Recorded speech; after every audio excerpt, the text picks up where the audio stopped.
आज आपण पारंपरिक पद्धतीने मेथकूट बनवणार आहोत. त्यासाठी मी 1 वाटी उडीद डाळ, 1 वाटी चणा डाळ, अर्धी वाटी फुटाणे डाळ, 2 चमचे जिरे, 2 चमचे धणे, 2 लाल काश्मीरी मिरच्या, 1 चमचा लाल तिखट, अर्धा चमचा हळद, अर्धा चमचा हिंग, अर्धी वाटी तांदूळ, 5 ते 6 लवंग आणि 4 हिरव्या वेलची.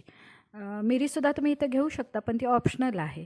अशा पद्धतीने एक पदार्थ आपण मंद आचेवर चांगला खमंग भाजून घ्यायचा आहे आणि तो मिक्सरला लावला की आपलं खमंग मेथकूट तयार झालं.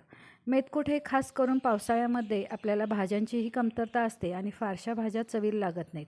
अशावेळी भाताबरोबर किंवा चपाती किंवा भाकरीला तूप मेथकूट लावून खूप सुंदर असं हे मेथकूट लागतं. तसंच यात जे मसाल्याचे पदार्थ आहेत ते कफ कमी करणारे, कफग्न आम्ही ज्याला म्हणतो, अशा पद्धतीचं हे मेथकूट आपण मिक्सरला लावून अशा पद्धतीने ठेवलं की 3 ते 4 महिने आरामात राहतं. असं हे मेथकूट तयार आहे.